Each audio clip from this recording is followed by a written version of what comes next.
Selamat pagi, Bu. Sebelumnya dengan Ibu siapa? Ibu Sheila. Ibu Sheila.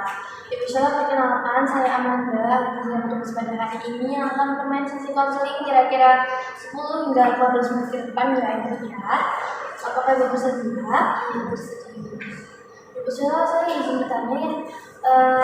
Sebelumnya ini kandungan Ibu itu sudah berapa bulan? 12 minggu. 11 bulan kira-kira.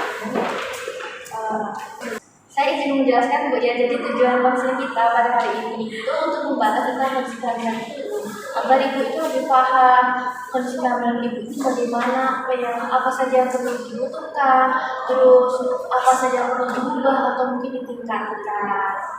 Apakah Ibu setuju?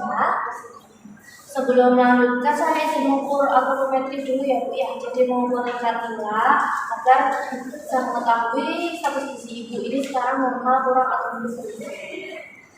Izin Bu ya. Untuk tangan yang dibuat aktivitas yang mana? Kanan, tapi kiri enggak ya? Boleh izin ditekuk tangannya. Nah, jadi ya.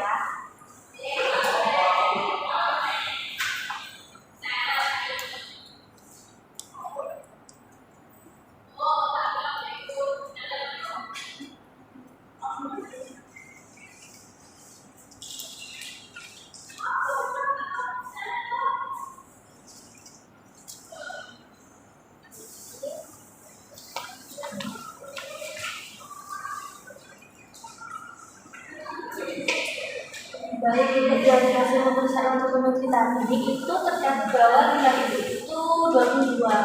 Jadi masih di bawah batas normal ya. Karena normalnya dilakukan 23,5 itu udah mentok paling bawah. Nah, berarti Ibu ini tuh kategorinya gizinya itu diambil dulu. Ini harus dijaga, dia harus dipantau terus ke depannya kalau bisa ditingkatkan. Soalnya kalau misalnya dibiarkan ini bisa jadi karena Ibu ini sudah resikonya tuh udah tinggi banget gitu loh Bu, bagi makan. Itu apa yang harus dampaknya itu apa? Gini Bu, cap itu kayak sekatan gitu loh Bu. Jadi sebenarnya cap itu kekurangan energi alami. Jadi nanti kekurangannya itu maksudnya yang jadi punya ini masih kurang energi. Nah, terus nanti dampaknya itu takutnya nanti BBLR. BBLR itu berat badan lahir rendah. Nanti takutnya selain dari kondisi ibu, adiknya tuh bisa lahir dengan berat badannya itu sangat-sangat penting dulu. Jadi berat badan kurang, terus nanti takutnya juga mengganggu pertumbuhannya ke depan. Ibu sebelumnya waktu mengenai sama kehamilan ini kan sudah 3 bulan. Apakah sudah pernah kontrol di bidan atau mungkin di puskesmas? Iya. Sudah pernah. Itu diberikan itu enggak kayak hasil pemeriksaannya enggak? Iya. Sekarang berapa? Saya izin membuka ya.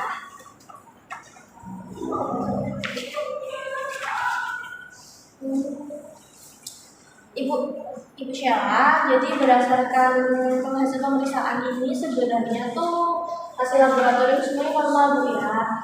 Fisik ini juga normal. Tapi sekarang itu enggak ada keluhan-keluhan enggak Bu? Mungkin baru muncul keluhan-keluhannya dirasakan Yang sering mual juga sama semua sama cepat hilang ya. Berarti di sini masalahnya yang pertama tadi bebannya itu kan kurang ya hanya gue takutnya nanti kayak terus sama rasa cepat lelah sama mualnya ya. Ibu Sheila, kalau dari pengamatan Ibu sendiri itu biasanya itu apakah berat badannya memang segini atau mungkin ada penurunan berat badan? Enggak ada sih kok tuh langsung Sana aja Bu ya. Kalau begitu saya izin bicara tentang pola makan Bu ya. Tapi saya juga ingin mencatat ya. Baik, Ibu Sheila biasanya itu sehari kalau makan itu ada kendala atau normal-normal saja?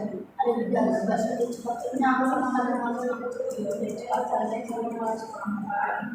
Biasanya kalau cepat kenyang itu setelah berapa soal? Atau mungkin memang langsung makannya kurang aja? Ada baru makan sedikit susah. Oh, misalnya mualnya masih? Kalau pagi kadang masih mual sedikit. Terus itu kalau untuk aktivitas sehari-hari itu bagaimana? Ya masih seperti biasa, nggak maksa sama biasa-biasa sendiri. Itu masih tinggi Bu ya aktivitasnya ya, Bapak Ibu sendiri ya. Kalau boleh tahu itu biasanya ibu makan itu sehari berapa kali? Kadang 2 kali. 2 kali. Kenapa 2 kali? Paginya nggak sarapan ya? Iya. Terus kalau pagi biasanya gimana? Minum atau makan sesuatu lagi ya? Ya, Garam, minum teh? iya kan. Teh manis apa aja? Kalau makan siang biasanya makan apa? Nasi sama telur atau Paling sering nasi sama telur ya. Kalau lauknya kayak ayam, ikan, daging itu gimana? Susu juga jarang. Sayur sama buah gimana sayur buah? Saya kadang makan tapi buahnya aja. Kalau susu sayur buah ya dia. Terus air putihnya sehari biasanya berapa kali atau berapa gelas? Cuma sekitar 4 gelas aja. Kalau mie biasanya saya milih mie apa dulu? Biasanya snack masak sih. Saya kemasan. Jadi Ibu Sheila, berdasarkan keterangan Ibu tadi kan sudah saya rangkum juga. Nah, di sini tuh dari pola makan Ibu sendiri juga bermasalah Ibu. Karena kan Ibu tadi kan makan cuma baru sekali, buahnya juga jarang, sayur ada, tapi kan kurang ya. Terus ikan-ikan sama ayam-ayam daging itu kan juga jarang di sini, apalagi susunya juga. Ibu juga jajannya juga jajan snack sebenarnya. Nah, nanti akan kita bahas ke depan ya Bu ya. Jadi nanti pola makan ini akan kita revisi lagi baiknya bagaimana untuk kondisi ibu saat ini. Apalagi ibu sedang hamil ya, kandungannya juga ini kan tergolong masuk juga ya Bu ya, masih 3 bulan. Jadi di sini saya ada leaflet Ibu ya, leaflet tentang pola makan yang benar dan bagaimana zat gizi itu bisa mempengaruhi kondisi ibu dan adiknya. Jadi kenapa gizi seimbang pada ibu hamil itu penting? Nah, penting karena itu dia tuh berdampak pada ibu dan adiknya. Nanti kalau ibunya itu kalau misalnya gizinya kurang, kondisinya itu underweight atau mungkin kayak itu bisa berpengaruh pada ibu yang sering sakit-sakitan, terus gampang tertular juga. Terus paling buruknya itu bisa kematian akibat kehamilan atau mungkin persalinan karena anemia kan tenaganya kurang. Terus kalau buat adiknya itu mungkin bisa pertumbuhannya itu terhambat atau mungkin paling gawat itu ada kecacat ibu.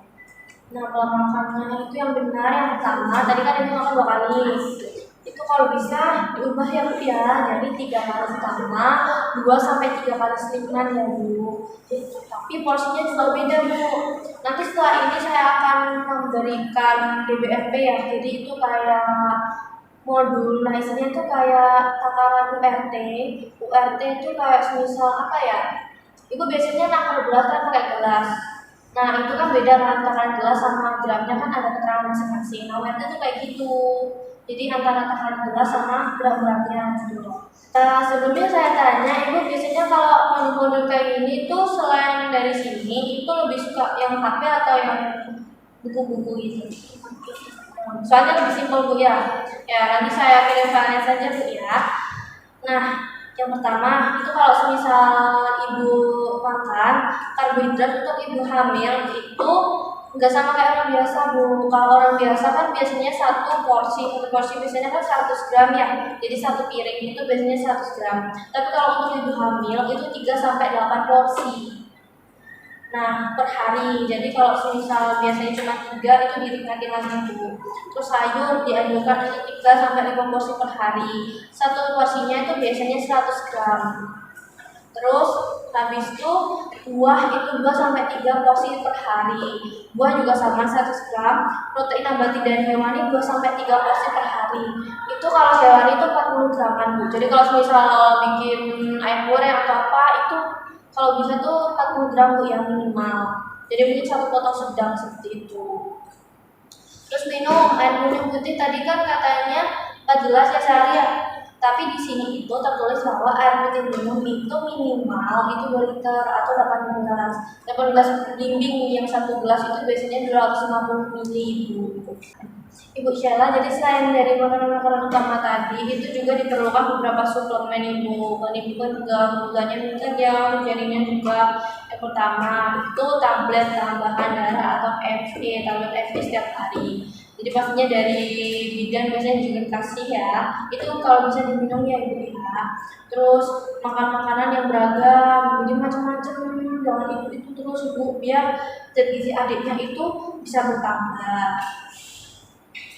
Terus seperti yang saya bilang tadi, banyak-banyak makan sayur sama buah sama protein yang tinggi. Selain itu saya akan memberikan referensinya Bu ya, untuk pola makan atau mungkin suplemen. Jadi yang pertama, ini pasti udah tahu sih Ibu, seperti yang saya bilang tadi, FE itu untuk menambah sel darah merah ya, ataupun sel darah. Nah, selain itu kayak ada asam folat itu juga membantu mencegah resiko cacat lahir, biar adiknya tuh lahirnya tuh sehat-sehat. Itu juga meminimalisir resiko keguguran. Terus meminimalisir resiko bayi itu lahir prematur. Jadi lahir prematur itu adik itu lahirnya nggak pas 19 hari gitu kan Bu. Jadi belum 9 bulan, masih 6 bulan itu sudah lahir. Nah, itu meminimalisir resiko tersebut. Terus vitamin jadi untuk nanti biar kulitnya ibu lebih sehat, terus sel darahnya juga maksimal, masih normal, sama membantu penyerapan zat gizi yang ada di tubuh ibu. Kemudian ibu kan hamil, tadi kan aktivitasnya juga tinggi ya. Kalau bisa tuh jangan tinggi-tinggi Bu, tapi ya tetap aktif lah. Jadi kalau misal capek nyuci, ya mending di rumah aja nggak apa-apa. Kalau beraktivitas yang enak itu paling jogging ringan sama suaminya gitu. Kalau enggak ikut itu, bukan ada yoga yang khusus ibu hamil yang pakai bola-bola, nah itu bisa. Jadi ibu kan sekarang berada di trimester 1 ya, itu biasanya tambahan 160 kilokalori Bu. Jadi nanti setelah ini saya berikan mungkin hitungan energi sama contoh-contoh menu kepada ibu, tentunya dengan bahan-bahan yang dianjurkan. Ya, yang lemak baik itu Bu, kayak nasi, terus ayamnya. Untuk yang lemak baik itu seperti ayam yang tanpa kulit, terus mungkin buah-buahan seperti alpukat kan banyak yang lemak baik. Jadi pokoknya yang penting itu yang pertama, bukan tingkatin asupan yang saya bilang tadi, soalnya pasti makan ibu hamil sama orang biasa kan beda. Terus selain itu yang belum saya sampaikan, mungkin proses memasak ya Bu ya. Kalau bisa itu makan makanan yang nggak digoreng minyak banyak, soalnya kan lemaknya tinggi. Jadi yang nyari yang cara masaknya itu mungkin dipanggang, direbus, dikukus, seperti itu. Kalau mungkin pengen minyak tuh yang ditumis-tumis itu minyaknya sedikit ya.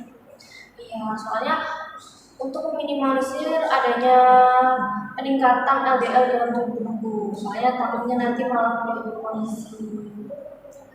Dari yang sudah saya jelaskan tadi, apakah ada yang ingin ditanyakan? Tidak ada.